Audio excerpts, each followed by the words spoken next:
our treasurer from our booster organization. That's our partner organization. Miss Amy Seal is here to answer questions about how you can participate as a partner basis. So thank you, Miss Seal, for being here this evening. We also have Brian Horridge, our IT coordinator, helping me here with tech. We have our head of operations, Ms. Debbie O'Connor, and our auxiliary programs coordinator, Ms. Shannon Spikes here. So all of us are here for you to answer questions. So I designed the presentation tonight to be a quick overview of the school and how it works from arrival to dismissal. So hopefully that will prompt questions. But if there is something that I didn't cover or that we didn't mention during the presentation, I'm going to try to make it brief to allow as many questions and time for questions at the very end. A brief introduction about me. I moved to Louisiana 3 years ago. I have been at BASIS for 12 years. It has been a pleasure to found the first BASIS school here in Baton Rouge. We see how students are thriving inside our classrooms, the opportunities that we're given to more students in this town. And it's such a joy to see that we have a second campus already being erected in Mid-City. And we're very excited to see many new faces, many new kids. And hopefully in the future, we can have a friendly rivalry and we can play basketball or science ball, or etc. So very excited about having a second campus, very excited about growing here in Louisiana. And again, it is a pleasure to be here with you this evening. So who we are a network of high-performing charter schools. Here in Louisiana, we're a type 1 charter school. What that means is that we are free of tuition, so you don't have to pay any tuition to come to us. Your students don't have to take a test to get in. We believe that we have a very rigorous curriculum, as much of a magnet school, a private school, or even higher. The difference is that you don't have to prove that your kid is gifted in order to attend a BASIS school. If your kid gets selected during open enrollment, then any student that wants to work hard and is looking for this type of education, we welcome them with open arms. So we're a type 1 charter school, free of tuition, no test to get in. Type 1 means the local school district authorizes to function and to operate in Baton Rouge. So the East Baton Rouge School District Board approve our charter. So we work under them, but independently. So we create our own curriculum, we hire our own teachers, we follow our own model. And the model that you can expect from a school here in Baton Rouge, a BASIS school in Baton Rouge, is the same model that you can expect from a BASIS school in Texas, in Arizona, in Washington, D.C. So we're very thankful for the partnership that we have with our local district and authorizer. However, we work independently from them. Our goal is to prepare your kids for the post-secondary settings. We want to give your kids the tools and the preparation to be successful in any college, to have great opportunities after they graduate from BASIS, and we start that in kindergarten. So, and something also that is interesting about BASIS is a lot of public schools base their standards in, for example, what the state dictates.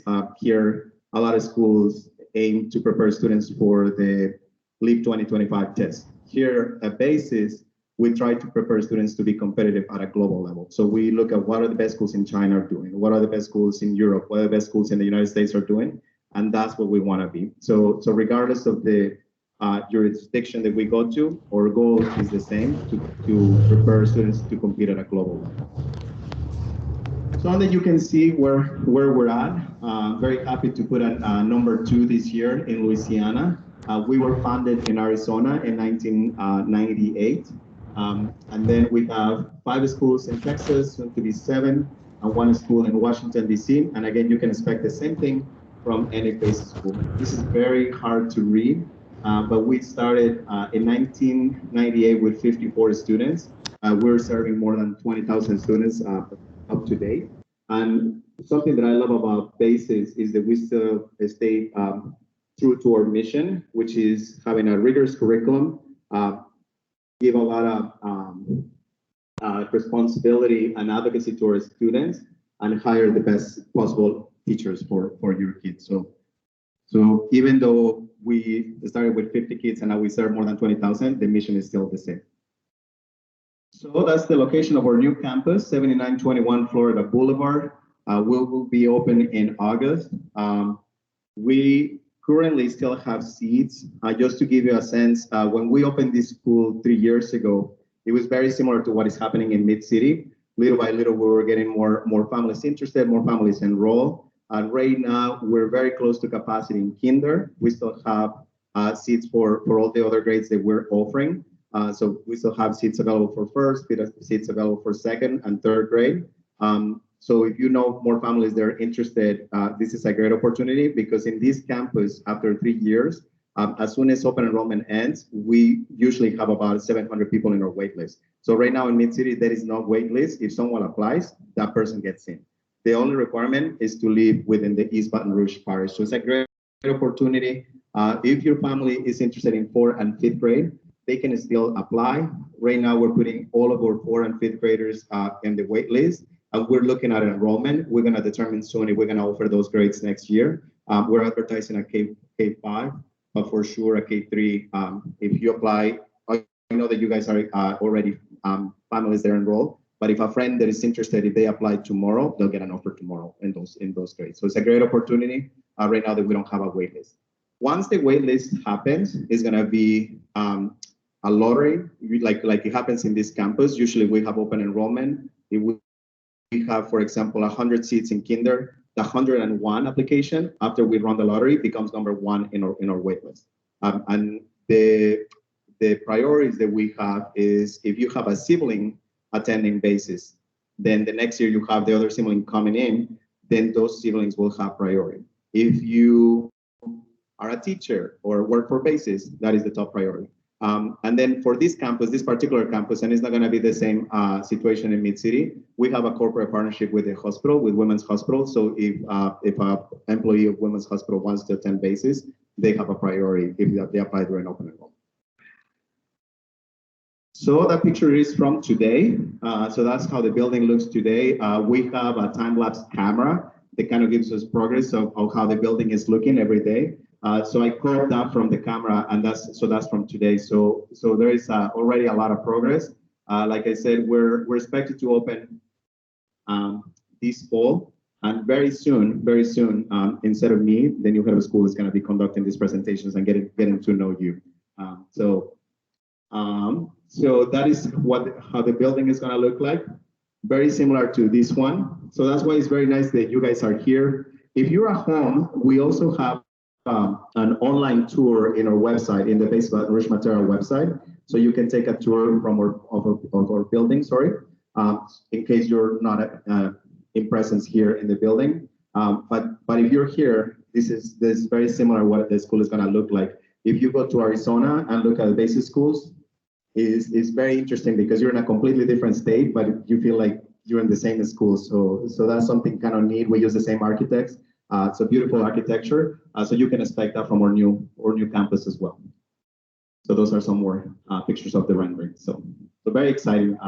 A little different. The middle, you can kind of see here, like in the top left picture, how there is an open space in the middle, and then you can kind of like, if I go back, you can see that. So pretty neat. All right, so our performance, every high school, they usually qualify to be ranked in the US News and World Report, usually gets ranked very highly in the nation. So again, we are public schools, open enrollment, and this ranking is compared to a lot of public high schools, more than 22,000. So our rankings every single year, regardless of where we operate, are very similar and very competitive. The secret, I guess, or the answer to that is that we just work very hard. So as a new family to BASIS Baton Rouge Mid-City, expect us to ask a lot of you, a lot of your kids. We also offer a lot of support, but we're a community that looks excellence in education. So just be ready to work hard, be ready to be amazed by the amount of learning that happens in your kids. So don't be surprised if they come home and they tell you a story that they learn in a classroom and be impressed. So that happens a lot, but it's not easy. I also want to tell you that our focus is academics. We're going to work very hard with them. We're going to give them an excellent education, but it is effort. So just be prepared to work with us, and I assure you the results are going to be incredible. Um, so,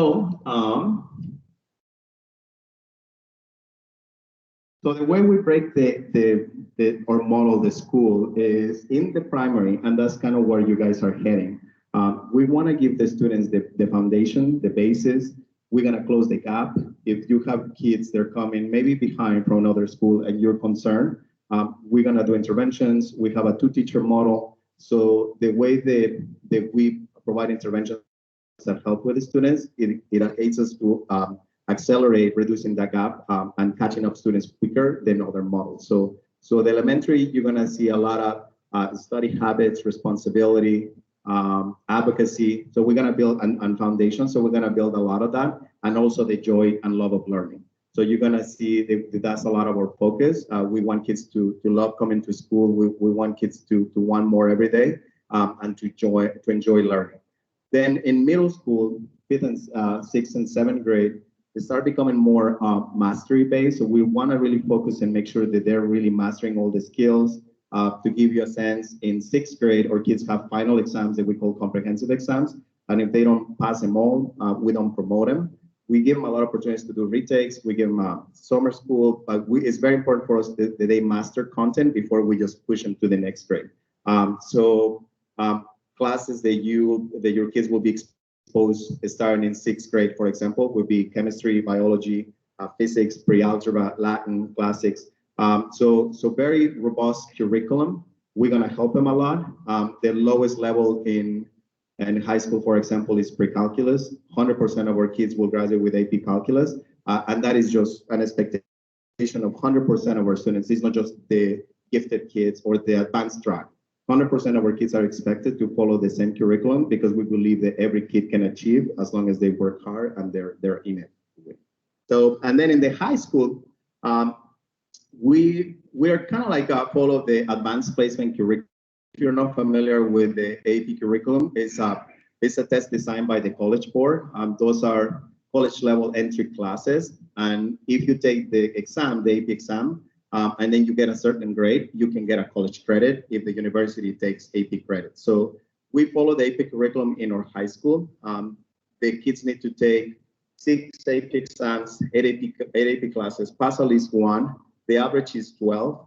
Senior year is optional at BASIS. So a junior kid at BASIS can graduate from high school and walk into, for example, LSU as a sophomore because of the amount of AP credits that they get. Again, it's not easy. They need to work very hard, but it's very possible. And all of our high school graduates do it. We discourage our kids from graduating a junior year because we believe that having those 4 years of high school is very important. We believe that it's better to send a 18-year-old to college and be independent than a 17-year-old. And also, we give them a lot of more opportunities if they stay the 4 years of high school with us. Senior year, they take post-AP classes, so there's no more AP classes. Senior year, they take capstone classes. They don't take any AP exams, so they already have their AP scholar status by junior year. They already have their ACTs or ACT scores. And then every day they meet with a college counselor to work with those college applications until they're submitted and ready to go. So, and then in February, we don't have seniors on campus. So they go off campus to do a senior research project. So they can intern with a professor or a doctor, or a nonprofit, or they can travel abroad. And then they come back in May and present their findings. So that really distinguishes them from a lot of seniors around the country, and it gives them a lot of opportunities. So every year, our graduates get accepted to their top choices in university, and they have a lot of scholarship money to go to school. So that's a quick overview of what we're trying to achieve.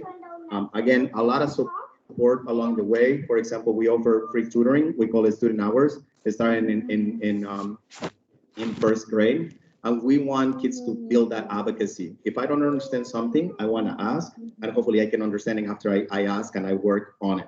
So we want to teach them not to give up. That it's okay not to understand and not to, but the help is just in the way to find that answer. And if we build those skills, once they're on their own at 18 and in college, they're going to be equipped to be successful in any post-secondary setting. So that's one example. All of our kids starting in kindergarten, for example, they write their homework in their planner. We call it communication journal. So it's very common to hear CJ. So even our 5-year-olds, we expect them to look at the board and to write, okay, 21B. And then they show that planner to you at home, and then you initial it. So we're building a lot of those organizational skills and study habits. So hopefully when they start in kinder and when they graduate in 12th grade, all of those things are second nature. So that's just a quick overview, like I said, on the K-12 program. All right, so kindergarten. So this is kind of like where we focus more per grade level. So those are some pictures of our kindergarten. You see a lot of carpet class. That is the only self-contained grade at BASIS. So meaning that starting in first grade, your kids will travel class to class to different teachers. And in kinder, they will spend the majority of the day in one class. So I'll read it for you in case you cannot see it other than the back. So we usually open our doors at 7 a.m. and we call that early bird. So early bird is we just watch the kids in case both parents need to work and they need to go to work early. You can drop your kids off starting at 7. We'll watch them. And then that is free of cost. So we supervise them as early as 7 a.m. For example, kindergarten this year, and it changes in every campus, but just to give you a sense of when classes would start. Here it starts at 7:45. So if you have to go to work at 7:30 or 7:45 and it's far away, we watch your kids starting at 7, but classes will start at 7:45. So that's what we call early bird. So we have late bird too. So kinder classes end at 3 p.m. But let's say that both parents are working parents, so both parents cannot pick them up at 3. We offer an after-school program that we call late bird. Usually has a cost, and then we close at 5:30. So here in this campus has a cost of $200. My guess is going to be very similar in the other campus. We participate in the National School Lunch Program. So if your family qualifies for free or reduced lunch, we also qualify those families for either free or reduced aftercare program. So that we have those services as well.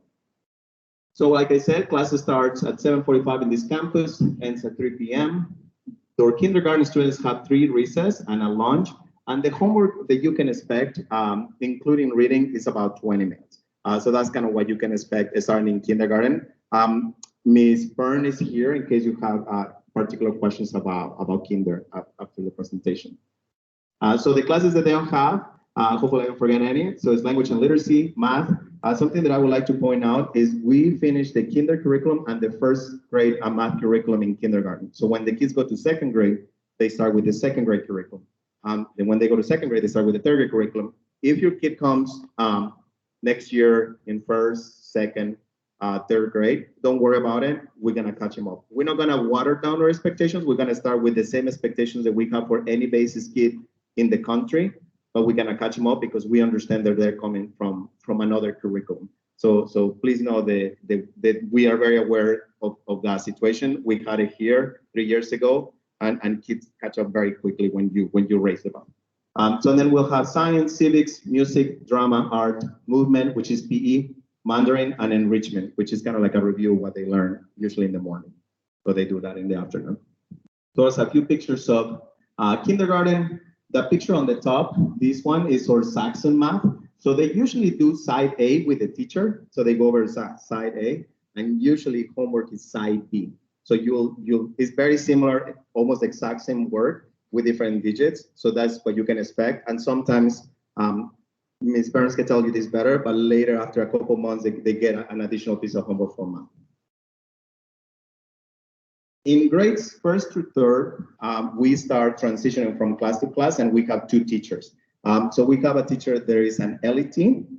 That is a teacher that is an expert in pedagogy, an elementary teacher that is going to be with your kids all day long. And then there's going to take them to the SET classrooms. And the SET, for example, like Mr. Kaling here, his job is to be an expert, in this case, in the math curriculum, and he's going to teach math to all the different sections of that grade. So for example, he's a 2nd grade SET, so he teaches his class 4 times a week to 4 different sections of 2nd grades. We call them elements because every section of our kids is labeled after a chemical element. So he teaches argon, let me see what, lithium, calcium, and nickel. So those are the 4 sections that we have here for 2nd grade. So his job is to make sure that that curriculum is mastered, that he has great lesson plans for the kids.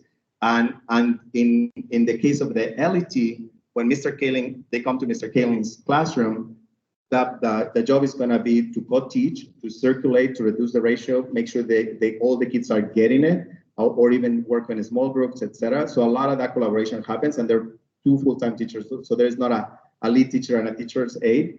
Is two full-time teachers. They have very different jobs.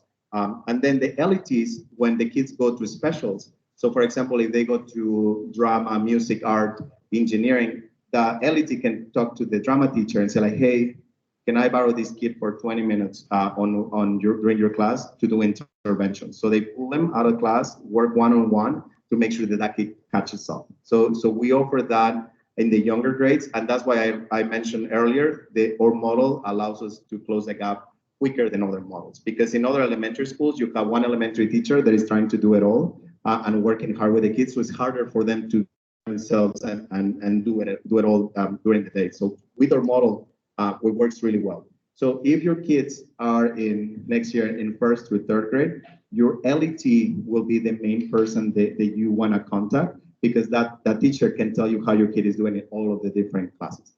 So that's a fantastic model. And then, like I said, they transition from class to class. So they usually have hobbies. So if they finish math, they pick up their math things, they go to their cubby, put their things back, and then they transition to the next class with their LET.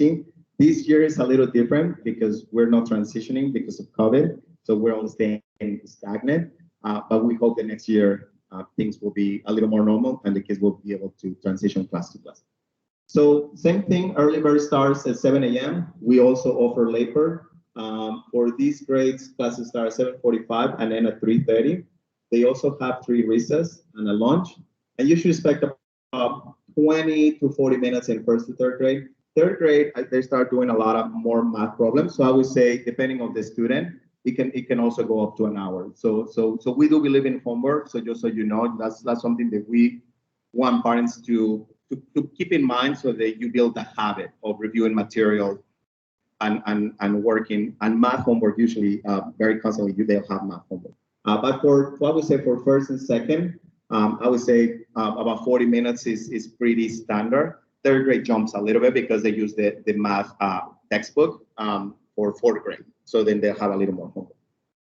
So the classes that they'll have in 1st to 3rd grade is humanities, which is English language arts and social studies, math and science, music, drama, art, engineering, connections, Mandarin, PE, jiu-jitsu, literacy, and read. So as you can see, a rich curriculum. They have probably about 10 different teachers throughout the week. So kids at a young age get used to different teaching styles, different classroom environments, and they adapt wonderfully. So I love that model because kids, for example, they spend 85 minutes in math, but then they get up, put their things down, and then they go to 40 minutes of PE or 40 minutes of jiu-jitsu. So the kids have, every day they have physical activity. So it's either martial arts or PE. And then every day they have 85 minutes of a special class. Those ones that I mentioned, like art, drama, music, engineering, art. So very, it's a well-rounded curriculum and kids really love it. And then 4th and 5th grade, same services. You can expect the same services. In 5th grade, probably 4th grade, and I'm not sure about Mid-City, but probably you'll have still LETs next year. In 5th grade, usually kids transition independently. So we stop the 2-teacher model, and the kids are in charge of going to the next class independently, and those classes get reduced to 50-minute blocks. And that's when we start academic support. So if a kid is struggling, an adult meets with them once a week to talk about classes. So what's happening in math? Where are you struggling? Are you studying? Are you doing the retake? Are you doing the test prep, etc.? So we're trying to really build those study habits to prepare kids to be successful as they grow. And the classes that they can expect in 4th or 5th grade are English. So we break down humanities to English and history. So they have English, history, or classics. They'll have math, science, physical geography, academic enhancement. It's kind of like a study hall.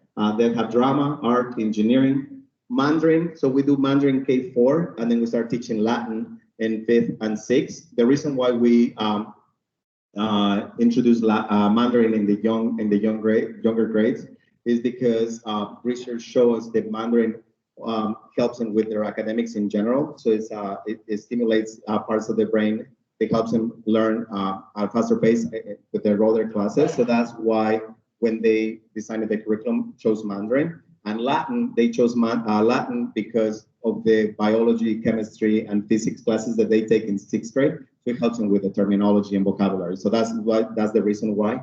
In 7th grade, the kids can either stay in Latin, go back to Mandarin, or choose to be in Spanish or French. And then we offer those four foreign languages after 7th grade.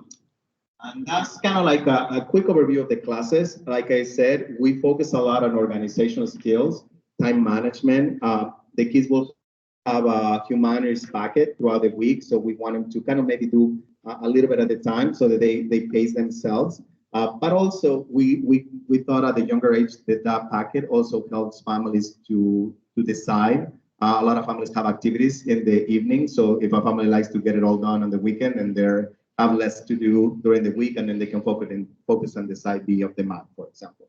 But time management is very important. Accountability. We don't have online grades. We also believe the kids need to be the main responsible for their education. That is okay, obviously, as the adults in their life to be aware and to catch them along the way. But we believe that the kids need to be the main players. What happens when you have online grades is, as parents, we look at the grade book. If we see that our kids are missing something, we email the teacher gives us the assignment, and then we give it to the kid. So the kid is kind of like excluded from that responsibility process. So here at BASIS, we want them to track their assignments. We want them to sometimes kind of fail. And I know it sounds harsh, but we wanted to show them that if you don't keep track, if you don't turn things, then there is a consequence for it.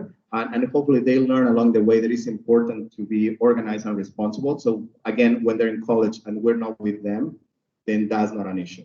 But sometimes it's painful. So remember my words, like maybe in 2-3 years, sometimes it's painful because as a parent, you want to protect your kids from everything, right? So sometimes it's hard when you see that your kid is struggling because they're not being completely responsible. But we want to give them those tools, and sometimes if they don't fail, it's hard for them to learn. So anyway, just remember that, and don't be such a harsh critic in a few years if we're dealing with that.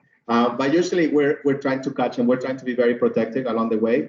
But we do believe in self-responsibility. We want kids to be critical thinkers. We want them to problem solve. We want them to advocate for their own learning, and we believe a lot in collaboration. So what you can expect from us is to be very honest with you. We're gonna have benchmarks. We wanna give you updates of how your kids are doing, and hopefully we can become a partner so that you at home can help us. We at school we work very hard so the kids can try. So that's something that you can expect. That's a picture of our copies. So that's what you can see when they go put their things back, their binders, and then they go to the next class. I really miss seeing copies like that this year. They're empty, and kids are just in their classrooms this year. But hopefully next year we'll go back to normal. And those are our CJs. So every single kid at BASIS, starting in kindergarten all the way to 12th grade, has one of these where it's like a planner, like an agenda. So they write their homework, they write when a test is, etc. And this is just a few of our extracurricular activities. So we have a lot of opportunities for kids to participate after school. We have sports. We have a lot of fun events. Hopefully Ms. Seal can tell you if you have questions about events that the boosters do. So we have movie nights, breakfast with grandparents. We have trunk or treating. We have Mardi Gras parade. So we have a lot of fun things to build community. But again, the main focus of a BASIS school is going to be academics, and that's what we're very renowned for academic program. But we have all of the things that you can expect from a fun school, like field trips, plays, and different opportunities. But again, our focus is academics. So that was a quick, like I said, overview of the school. Hopefully that prompts some questions, and we're here. This evening is designed to answer any questions you may have about next year and about the school day. So you can ask any of us, and we'll be happy to answer. I'll take the first one. Do we have anything online? Oh, uniforms. So the question was about uniforms, and that's a great question. So at BASIS, we don't have uniforms. We have a lot of t-shirts. So our boosters, something our boosters help us with is to have a, you want to describe, Miss Amy, you want to describe the store? Maybe you want to come here, and then, but we don't have uniforms. As long as it's appropriate and not offensive or anything bad, the kids can wear whatever they feel comfortable with every day. One of the things the Booster Club is going to do having a community-wide school store. So in our school store, we do things, we do a lot of t-shirts, we'll do seasonal t-shirts, we do an end of the year t-shirt, which we collaborate with the art teacher on campus, and the kids get to submit designs and things like that, and then we get it made for them at the end of the year. We have face tattoos and yard signs and fanny packs. Apparently that's popular. So that's one of the things that Booster we'll focus on. It's kind of just getting the school spirit gear out there for the community. Thank you, Ms. Amy. We have a couple questions. So I think one was about once they finish 5th grade, if there is an automatic entry to the next grade level. So yes and no. Obviously, you don't have to. You have to re-enroll, which is a very simple process. So every year we'll ask parents. Right now, we're asking our families here if they want to re-enroll for next year. So you just tell us like, yes, we plan on coming back next year. So it's very simple. And again, we have promotion requirements like any school. So the students need to pass the grade level. Please don't be worried. We don't retain many kids. So I think if any, a handful in every grade, and we have about 120 kids in every grade level. So please don't. We're rigorous, but we help the students along the way. So we're like a very normal primary school in that sense. So for re-enrollment, it's very simple. Kids get re-enrolled if parents choose to come back the following year, and as long as they meet the promotion requirements that they get to the next year. There was another question about the calendar, the school calendar. We are finalizing the calendar for this year, for this campus, and for the mid-city location. My guess is they're going to be identical. We're not quite done yet. What I can tell you is we follow the local school district calendar closely.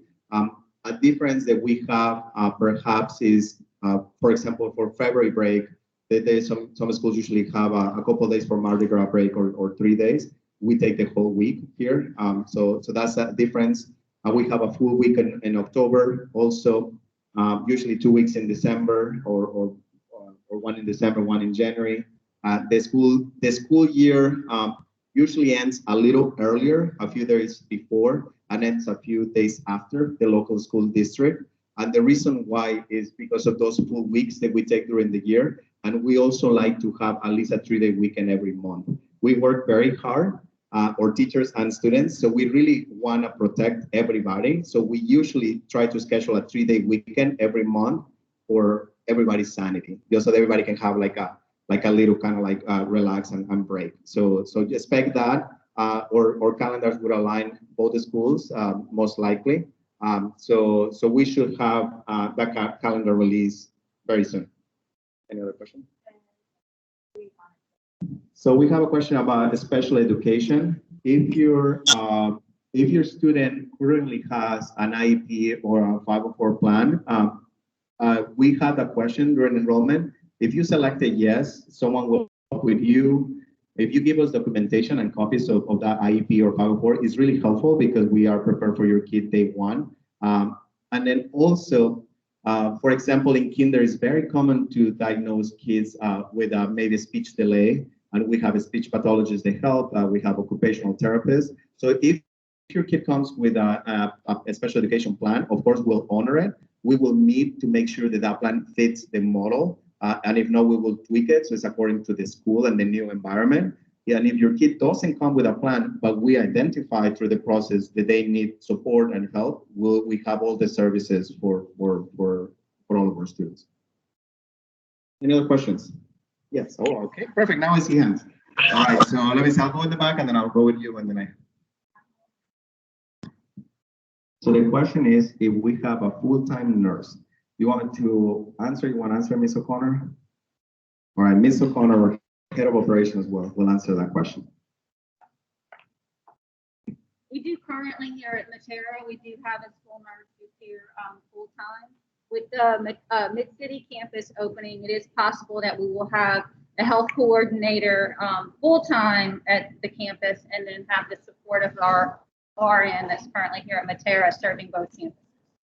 We feel it's important to have a health person on site like all the time, just because at an elementary or primary school, there's certainly things that happen throughout the school day. So it's most important to us to have someone who is completely 100% tasked with taking care of the children. And then of course the oversight from an RN is important as well. Does that answer the question? Okay, thank you. Thank you. And then you have a question. Yeah.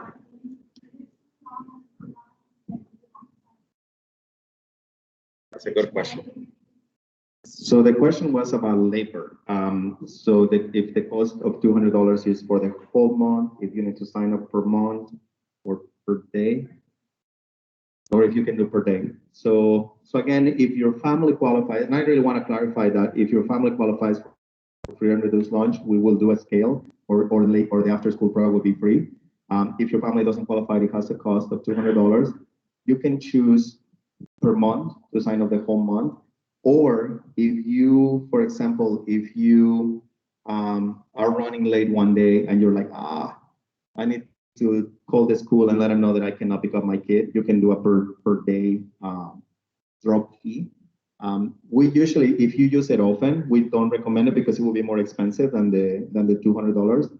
But you can, like if you need just a few days during the month, you can also do per day.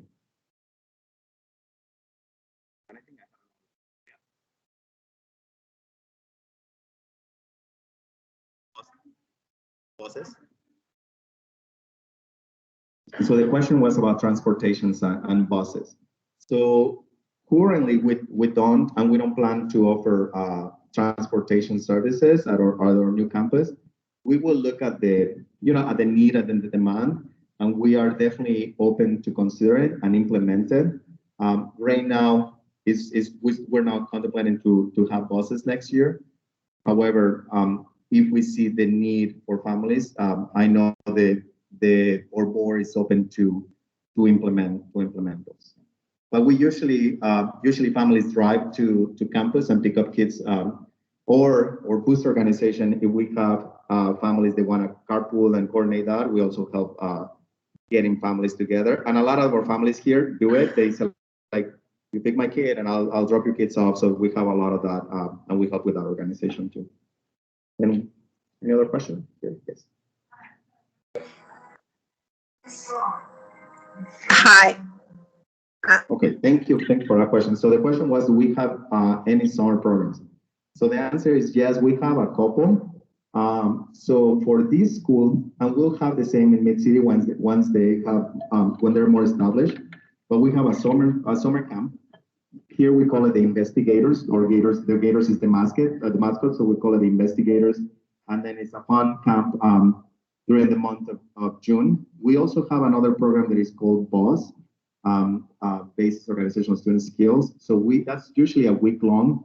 And then we might have it for Mid-City, where it just teaches kids, what is your CJ? How do you walk into the classroom? Just kind of like the basic things. So that might happen, but it's very short and it's more academic. It's more kind of like with organization. So that's called BOSS. BOSS for students. Sometimes we do BOSS for parents, so how to help their kids at home. That one doesn't have a cost, so you can come. We don't charge you for that. But here we're opening our summer program. So usually our summer program is only for BASIS students. We don't open it to the public. But for this year, for the summer program that we have here in this campus, we're opening to the new families at Mid-City.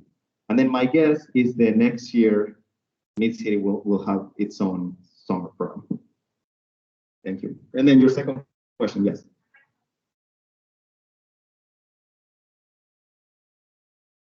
Yeah, so third grade you said? I think word that. So very soon they will need to announce because obviously families need to make a plan.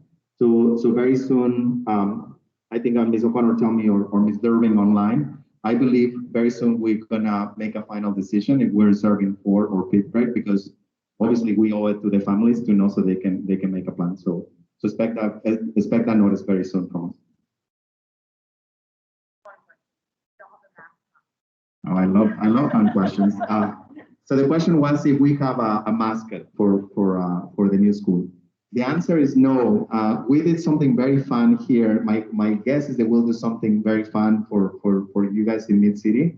So we let the students choose their mascot. So they voted. So here the Gators won, and then we have Al the Gator. It's super cute. So my guess is, once we have a little more enrollment to allow more kids to vote, my guess is they'll have a few options for kids to either submit their mascots or vote for the mascot. So that's a super fun process, and you guys as new families and your kids as new funding students of Mid City will have the opportunity to choose their mascot. And then we have a few, and I'll pass it again to the audience here. Oh yes, please, and then I'll go back to the online.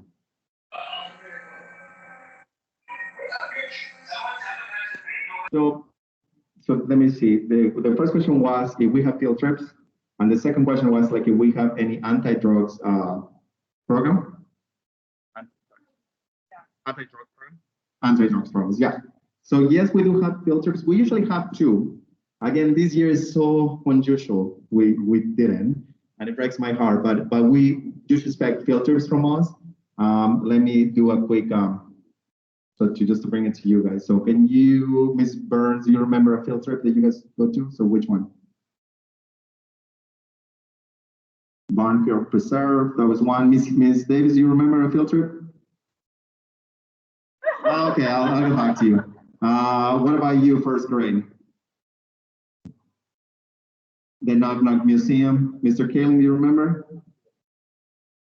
Knock Cracker at the River Center. Miss Hill, did you go to as a chaperone to a field trip? Oh, she never got picked. Okay. The strawberry picking. That was one of my favorite ones. I didn't go, but I tried the strawberries when they came back, and those have been the best for us. Expect that.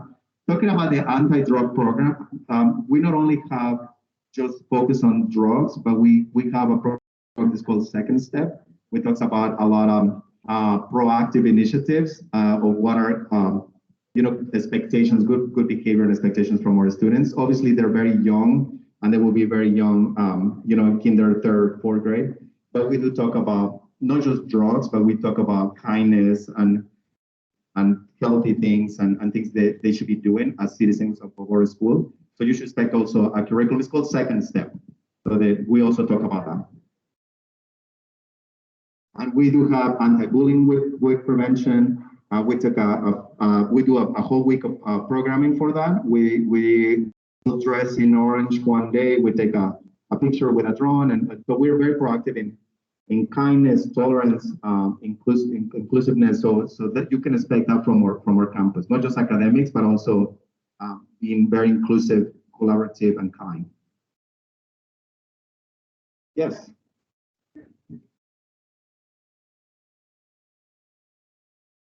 Come here, come on. So Ms. Burns, our kindergarten teacher, is coming to the mic to share a story that happened today. I was just going to say today on the playground, this is Second Step for you. One of the kids came up and said, Miss Burns, I did the 3 things. And I said, I'm sorry, it was an accident. Are you okay? And so that's just an example of what we're teaching them every day. And so it's just the way that they're picking up those Second Step skills. So, thank you. Thank you for sharing. Any other questions here in the audience? I'll go on the chat in a second. Yes.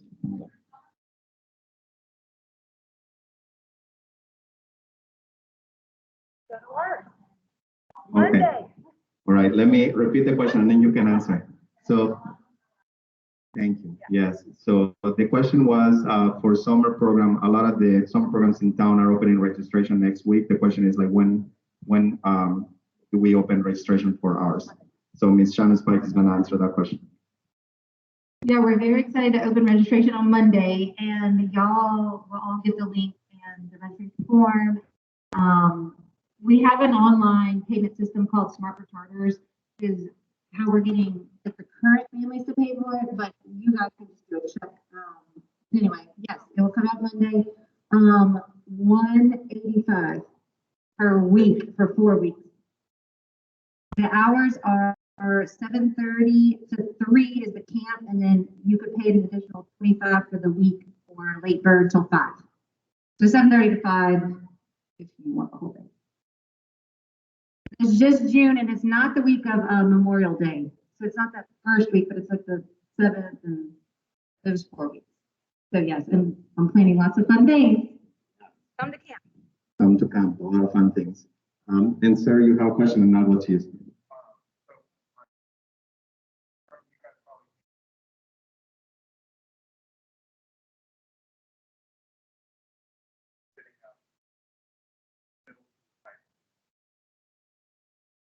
Thank you for that question. And I think someone in the chat had a similar question. So the question was, what are our plans for expansion here in Louisiana? What happens after 5th grade? What are our students? And this is very similar to another question that I saw in the chat that I didn't answer correctly the first time. So thank you for that. So the parent asked, what happens after 5th grade? My kids have a secure seat at BASIS. So so far nothing is concrete, but I know in our last conversations that we have, our board mentioned the 2 schools is not the final number for Louisiana. So I know that there's potential plans to grow in town. To answer the question about Mid-City, so what we want to ensure is that your kids have a K-12 program. So once you enroll at BASIS, and if you like what we offer and your kids are happy and you're happy as family, that we have a K-12 program for you. We are still working on the configuration. So right now we say K-5. So we might either have students from Mid-City come here, and at that point, once we have that, we might offer that service of bringing the students. So that is a plan that for sure you can expect once you're enrolled, that your kid will be a BASIS K-12 if you want to. Go ahead. Follow up. So like, you accepted, is there a chance possibly? So the question was, if I am enrolled in Mid-City, is there a possibility to transfer to Matera, to BASIS Matera? So yes, so we're working in those priorities. So that would be another priority once you're a BASIS student. I'm not sure about all of the enrollment kind of regulations and priorities, but I know that there is a priority system once you're enrolled at a BASIS school, you'll have some sort of priority to transfer to another BASIS school. So yeah, so that's a possibility, definitely. Yes, sir. Thank you for your patience.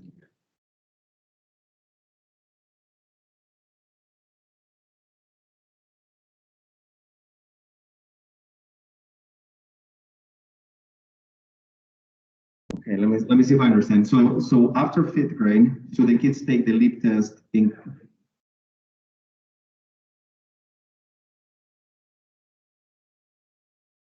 Sorry, I'm not understanding. Yeah, so we do take the LEAP. I'm so sorry. Yes. So and thank you for that question. We follow all of the things that are expected as any public school, as charter or a regular public school in EBR or in the state of Louisiana. So we participate in the LEAP 2025 every year. We participate in all the benchmarks that the Department of Education gives us. So you can expect our kids to participate in all of that and more.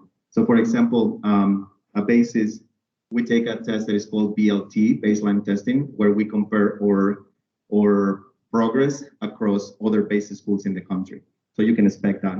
You can also expect our students to participate in the international school assessment, where our kids starting 3rd grade take a test to compare to other kids around the globe. So just to see how our BASIS students are comparing to kids in China, kids in Europe, kids in other schools that participate in the ISA around the country. So not just the state, but you can also expect other different benchmarks that compare kids with other students around the globe. And I think we have a couple. Would you answer? No, we have 4 questions. All right, I'll address some of the online questions.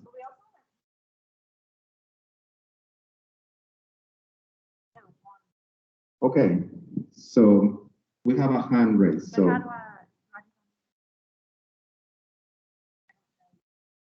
And feel free to ask questions about the day to our teachers, so in case you're curious about homework, about the regular day interventions, etc. So, Hi, can you hear me? Hello? so kids are learning Mandarin and we don't know them. How do we help our students? So so I didn't mention it, but you guys are all expected to do a crash course over the summer. I'm kidding. So usually our teachers are very crafty. So they usually, obviously we try to do everything at school, right? So the only support that you will give them, and usually there's no Mandarin homework. So the main support should be, and learning should be at school. However, if we want kids to participate in homework practice, usually they send audio files where you can just follow. Yeah. What is that? And Miss Howard said Miss Wang, or Mandarin teacher, also sends videos explaining. So yes, I'm gonna go. Yes. Ms. Davis, can you talk about our discipline policy? So just come over here. So what I'll give you a quick overview. We really believe the kids, the part of the learning process is to make mistakes. You know, we teach them from even in recess when they have disagreement with friends. It's part of that coaching, learning to play, learning to deal with those setbacks. We obviously have high expectations. We don't tolerate things. We give consequences, but it's in a very nurturing way. You know, we really want kids to be proud of the way they act every day and proud of being a BASIS student. So we more incentivize and reward expected behavior than punish unwanted behavior. So we have our pillars, a ticket system and a store and prices, but I'll let Ms. Davis talk about this.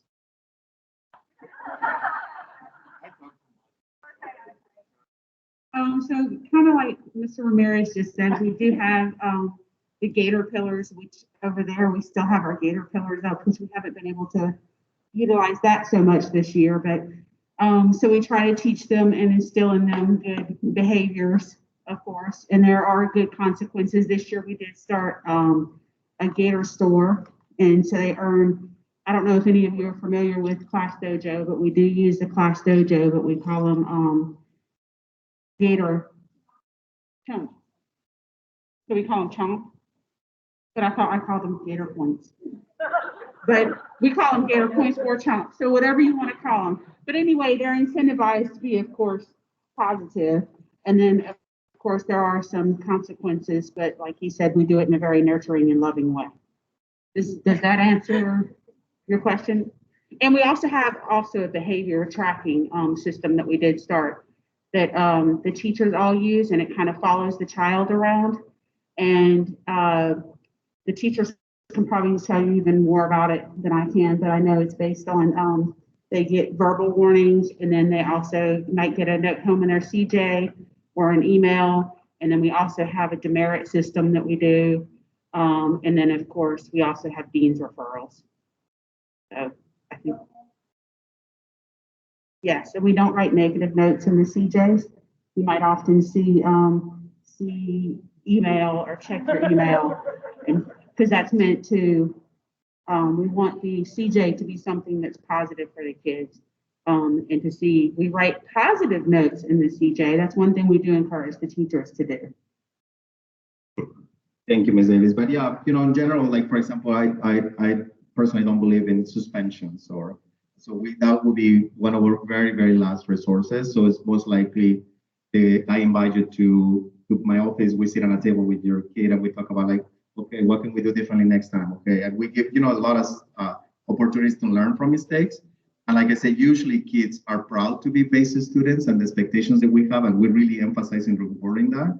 And what happens usually in our classrooms is the peer pressure is positive peer pressure, where it's cool to learn and to like a school and to pay attention. And when a student doesn't, some kids are more like, hey, come on, man. That's not okay. So usually we use that culture in the school to to really incentivize what we expect and reward that.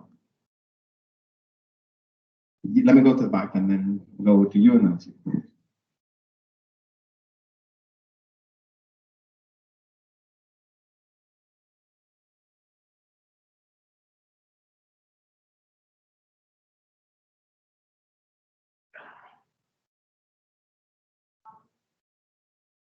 So let me see if I understand your question. So I believe the question was if we retain a student and we help back the student, if there's an opportunity for that kid to then after that push back to where they were at the beginning. So let me start by saying we usually, like again, we don't retain a huge number of students. So and we usually is in coordination, especially at the young age, is in coordination with parents and is to ensure that there is the best thing for them, right? That they have the foundations, that they're ready to be successful, that they're gonna build confidence and they're gonna enjoy school. We move really fast, so it's very hard. And I wouldn't. First, I haven't seen it. I wouldn't recommend it. Also, like jump a kid after they're being with their peers, and then move them to another environment when they miss a year. And every year basis, every day a basis is so important. So it would be very difficult to catch them up and all of a sudden jump them again back up, because then we'll gap, unnecessary gap. They will build pressure and stress in a kid. So usually it doesn't happen. So usually when we retain a student, and again, we don't do it very often, is for their best. And then usually the hope is that when they repeat that year, they build those foundations, that confidence, that maturity. And then after that, then they're good to go. And then let me see, I have was a user, then you, and then I'll go with everybody. Yes. How many? So I believe our current enrollment, and I don't have the information of hand. The question was how many students we currently have enrolled. So I think we just we're above 200. So we're about half capacity. And my guess is they're going to start building very quickly. So that's why I kind of really want to advertise right now is the time to take advantage of this opportunity. I don't know if Ms. Durbin have the exact number per grades, but I can definitely follow up with you later on to give you an exact breakdown. I'm sorry that I don't have it. I just want to kind of add to that. I mean, we do have seats available. Y'all are currently enrolled, so your seats are secured. And what we found with the Matera campus is that our, what we call founding families, really enjoyed having that opportunity to help build our school and build our school community. And so, like, as you look around the room, we have the yard signs that we would love for you to take and put in your yard. That happened to be a wonderful way for us to build our school community. It wasn't unusual for us to hear our families that had been the early adopters who enrolled right away. They would say, you know, people in the neighborhood would stop by and say, oh, y'all are enrolled in BASIS? We're going to look into BASIS. And that's one way we really built our school culture. So please take signs, and then if we have water bottles and flyers, you know, help be ambassadors for the school that you're going to be attending. It really, I guess, behooves you. It helps you build the kind of school that you want to be a part of. Yes, so your kids can bring their best friends with them. Yes. Let me see, I'm sorry, yes. Perfect. So, and that's an online question also. What is the parental involvement? What can parents do to help the school community? So I'll start by saying the only thing there's a lot of opportunities. The only thing that we're a little more protective about is the classroom environment. So at BASIS, we believe the classroom belongs to the teacher and the student, and usually kids act differently when the parents are in the classroom. So we don't have a lot of parent volunteers in the classroom. However, we have tons of opportunities for parents to participate and build community. I'm going to ask Ms. Seal to tell us some of those opportunities.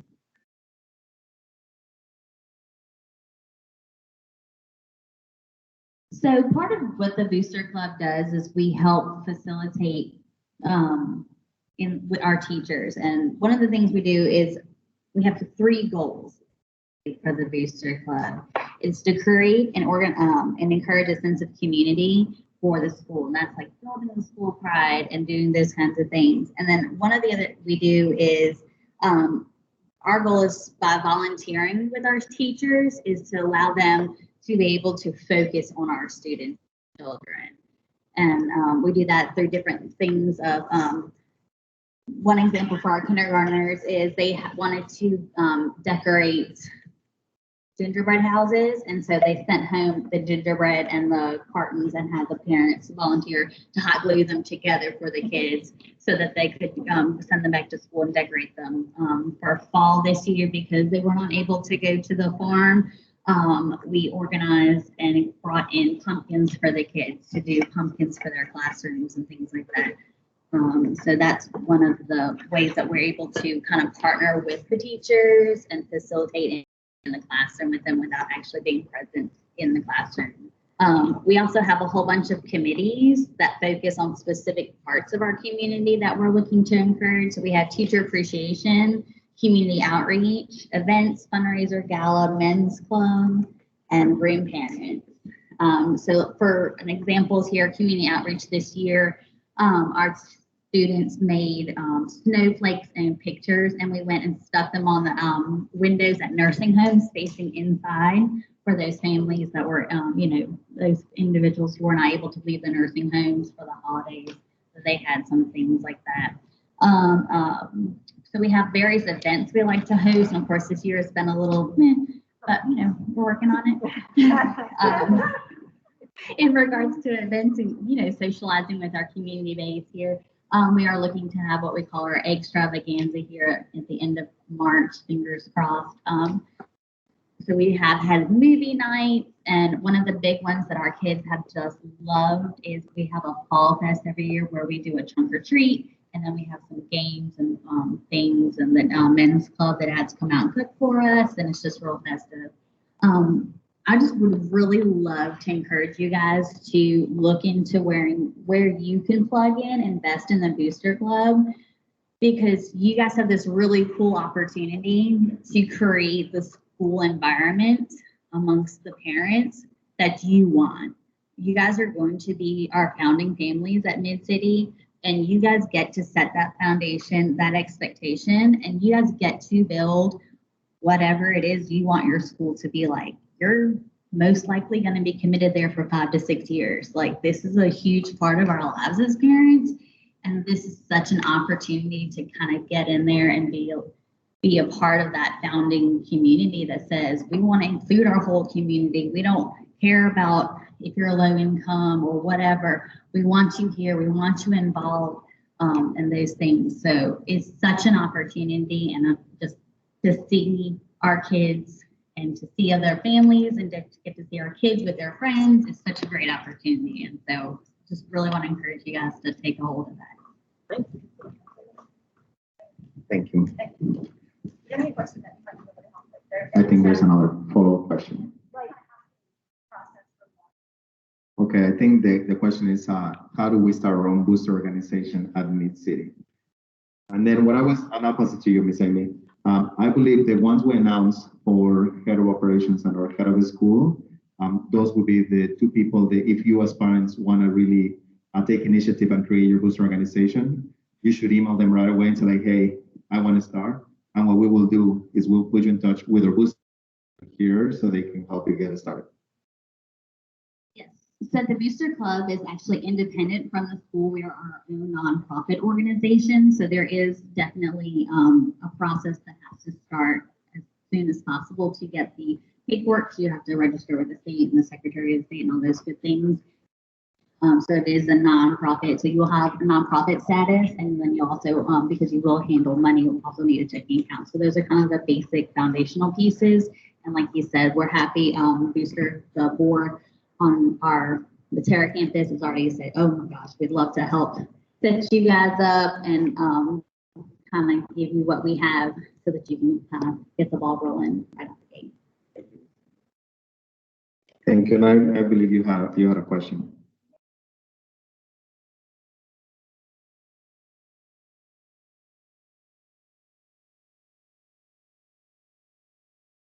Yes, and it's kind of confusing because we call it boosters, but that is the way that you want to get involved. And then just to, for example, like we were meeting early, I think it was earlier this week or last week, I don't remember. But for example, all the parents are coming on a Saturday in March to decorate the doors of teachers, and then they're creating games for us and bingo for Teacher Appreciation Week. So all of that is parent initiative. And pre-COVID, you could see the whole school and the patio full of tables and people and fun things and tons of parents and tons of kids roaming around. So we really like community. We love to build community. Ms. Amy mentioned something important, regardless of race, socioeconomic status. We are very inclusive and welcoming community. And it is no rare to see a very diverse student body and families population, and we love that. And the thing that we want to create is something in common, which is the love of learning and being part of BASIS. So we need parents' help in building that community. So please try to get involved. Yes. Yes, can you come here? So Ms. Howard wanted to say something, so she's gonna talk about curriculum 9. She's also gonna talk about meet the teacher, because I think in the chat someone mentioned about how do we do a meet and greet once we meet our teacher and all of that. So maybe you can talk about check-in. A check-in is meet the teacher, curriculum 9. So. Curriculum night. So I have 2 children that attend here, 4th and 5th grade. So we're founding families, and so I love to have the opportunity to come out and talk to the specific grade level about things that are coming up that that may be challenging to us at home, such as the algebra. That is not my goal, but Ms. Martin will give you insight on what to expect. And so it's not all grade levels is designed with certain grades on a certain night. You get to come out, talk to your child's teacher and get more insight on what's coming up, any questions you may have, tips for struggling parents, especially when you have 2 kids and they don't want to do homework. So you get tips like that. It's amazing. You will love it. And you have the opportunity to also get a little more one-on-one versus an email. So I think that one-on-one connection means the world. Check-in, I love check-in. So it kind of goes 2 ways. You get to come after school has started. Parents get to come out, meet the teacher. We do a whole PowerPoint. It's amazing. You get to see all of the teachers. So in 1st grade, you have the humanities teacher, your child's LET, the math teachers, and the special teachers come into the classroom and kind of give you brief insight on what to expect in their special classes, engineering and so forth. And also admin loves to pop in and say, hey, if you need me, I'm here. So they're amazing with that. Admin is very, very involved day to day. I see Ms. Spikes definitely, as well as Ms. O'Connor. And Roberto, and we're all just a whole community here. And we want you guys to have that family bond as well. So that's for me too. What else did I miss? Oh, that's good. That's good. Yeah, Thank you. And then I'm gonna call on you guys. So I'm just gonna give you some think time, because I want to see if you can share stories of kind of like what you enjoy the most about our model, some success stories that you can share. And maybe just think about that question for a minute so that you can comment. And then, sorry that I'm putting you in the spot, so you can share with our families. I want to give you the opportunity to really talk a little bit about what you enjoy about BASIS. Any questions? Yes.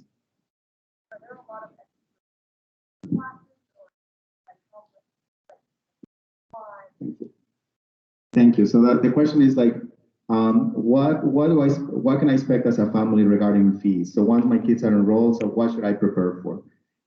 So obviously not uniforms. You don't have to worry about that. Obviously, probably you'll have to think a little more about it. But my kids both come to BASIS. They love to choose their what they're going to wear the next day to school. So that's usually not a problem. The CJ is very affordable. It is how much? $10. Again, we welcome. I love our community. For example, we welcome families that previously were enrolled in a private school. We got families that qualify for free and reduced lunch, regardless of the socioeconomic status of your family. We're gonna make sure to meet everybody's needs. So the CJ is a cost. It's about $10. We have a few fees for art, I believe, but they're very affordable, kind of like $20, $25. I think the most expensive thing, we give all the textbooks and all of that. In fifth grade, for example, in this campus, we give them a tablet. But the most expensive thing, I believe, is if you want to use the after-school program, that's probably the most expensive thing if you don't qualify for the reduced fee. Besides that, is very, very affordable, so you shouldn't be surprised with big fees. And I want to make this pitch: if your family is struggling with whatever fee, please reach out, because we're going to make sure that all of you guys, or whomever, is taken care of, because we want to make sure that we provide access to all of our families.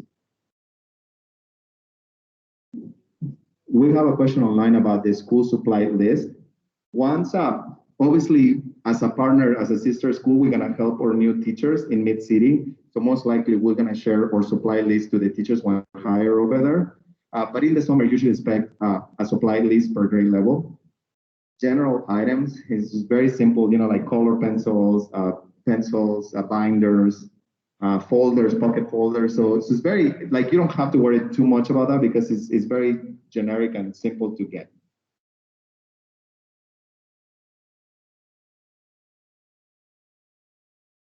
Great question. So the question is there an option to purchase these supplies? So here at this campus, we did have one. We partner with an organization called Red Wagon. So they work with our booster organization. The teachers give them, and then parents just order, and the company deliver the supplies. So it saves a lot of time. It was a little more expensive than if you buy it at the store, but if you account time and finding all the things, it was very affordable for our families, and they really like it. So all of this information, and especially if you guys as families partner with our parents, we'll pass all of those contacts along to your campus. Anything else before I pass to teachers? Yeah. Okay. The first thing. So question about kinder, the first day of kinder. So we have a kinder roundout.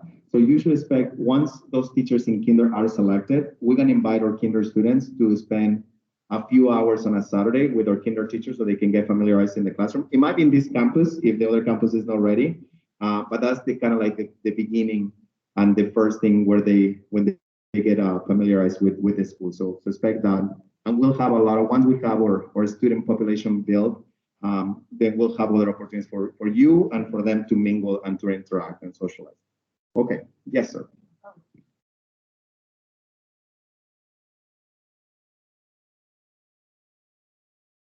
Like for next school year? Oh, thank you. So what happens if the building is not ready? Do they need to start virtual, or what happens? So right now we're on schedule to open our doors in August. So we're very similar or even ahead of this building. So we expect that we don't have to have any delays. But I'll tell you that we're very crafty, opening so many schools around the country. If for some unexpected reasons we are delayed, we'll figure out so the kids can attend in person. So it might not be right there, but we might have a partnership with another organization where we can use their facilities for a month or for a few weeks. But knocking on wood, we expect to open on time.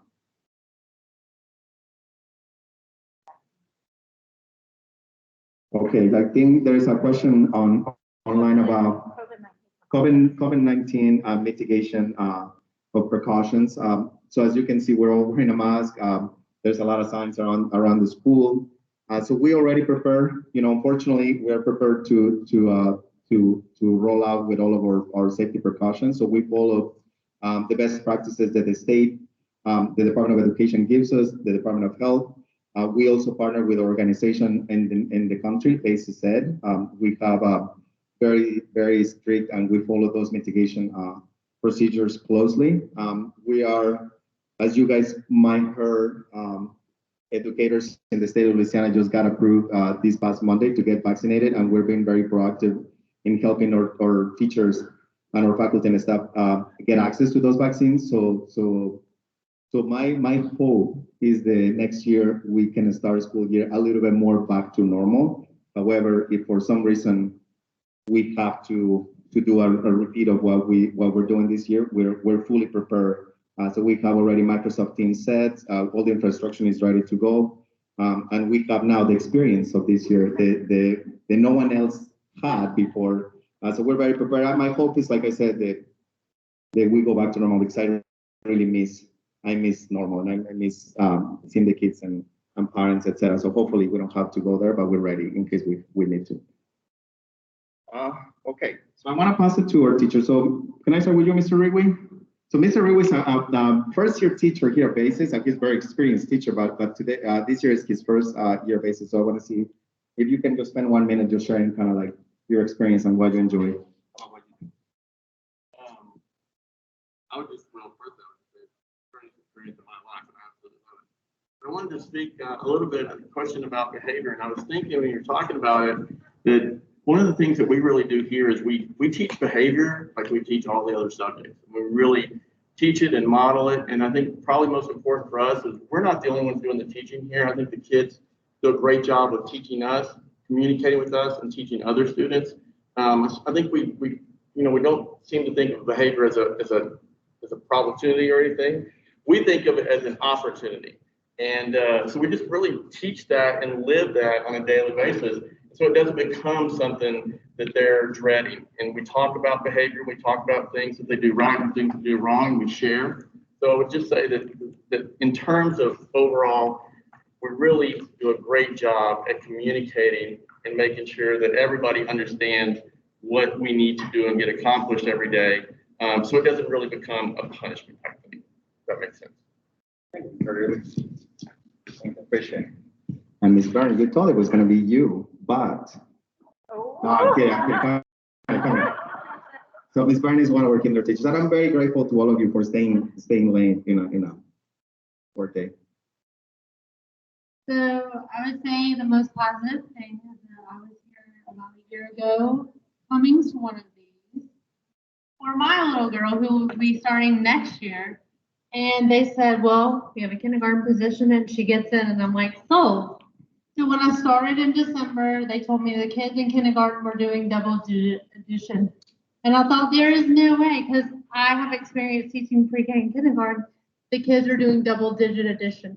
And I walked in and they were doing it, and it was amazing. And the standard at BASIS is so high, but the kids can do it. And it's great teachers, great administration. It's the first school where I've been at where the behavior is so encouraged to be positive. We do the Branchastic chair in my classroom, and when they have a great week, they sit in a tent chair, a pop-up chair with a little branch doll from Trolls. And it's just so fun. Like, this school is the most fun school, and it's got great standards. They're extremely high. Thank you. Mr. Thomas, you want to share a few things with us? And then we'll make it quick, and I promise that we're about to wrap it up. And then feel free, because I know it's late, if you have kiddos to just quietly welcome. So yeah, my name is Mr. Thomas, and I am a fairly new teacher overall. This is like my second year working at BASIS, but I really enjoy being in LET here at BASIS. I know we have the SET, LAT role, but for me personally, I just like working with the students. I don't know, it's just something about working with them. I've grown, like even this year, I've grown to learn so much about them, but I also learned so much about myself as a new teacher. And I think one of the most challenging things for me, not only being in this role, but just teaching in general, I think has just been to praise the kids in the midst of like a lot of what's going on. But I notice when I do that, their behavior changes quickly. As far as the day-to-day of what I do, I really enjoy the classes that I teach. But there's one class called literacy that I enjoy. I'll be honest, the course, I never had it in school. And it was like, it was like complete Greek to me. It's like, what is this? And it was I'm not going to go in great detail about it, but I will say, as I began to create the PowerPoints and learn and teach and everything like that, the kids caught on very quickly, but then I began to learn it too. So I did the PowerPoint, I did the videos. I'm like, this is a pretty cool classes. So out of all of the classes that I traveled with the kids to, literacy is probably one of my favorite. And I think it's probably because it's so related to English. I have an English background. And so that's probably one of my favorite. And then my second favorite would probably be connections, which is a project-based class. And it's just a fun, it's not like a serious, super serious course, you know, just like a project-based class will be kind of from a math. It's just like a project-based class where we're taking everything that they've learned in every course and just kind of put it together. It's a pretty fun activity. So it's just a way for them to kind of just relax, and it's not I guess a stressful class. And so it's a way for us just kind of have fun and talk, and then kind of do a project. So I really enjoy working at BASIS, and I think y'all gonna like it too, and it's gonna be a super amazing job. And then just to wrap it up, if you guys can just come up and just maybe share a quick thing.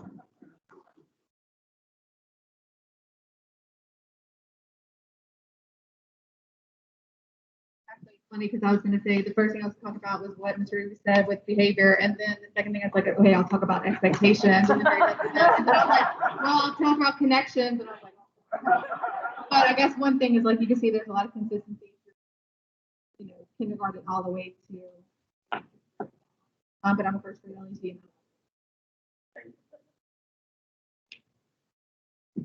Hi, I'm Steve Kalink. I'm a second grade SET. I teach math and science. This is my 22nd year teaching. It's the best place I've worked at.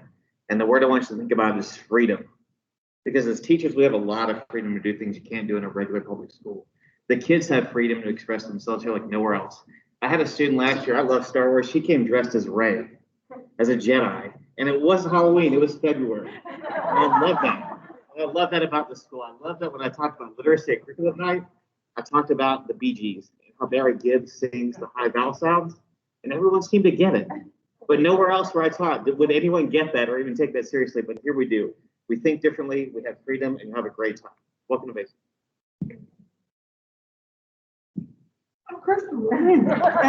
So I've been here since day one, since the doors opened. I started out as an SET kinder teacher. I'm now a first grade LET teacher. I'm also a parent of two of my babies, my proud babies. As a parent, you're not absolutely love it. I promise you.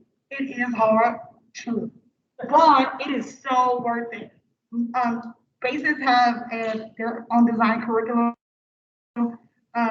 and for math, and it's on a sports tablet. When I tell you, it has saved me because my daughter does not have to come to me and say, "Mom, I don't understand this." They literally have their homework, and you get to select the lessons. It can come from 47 or 75.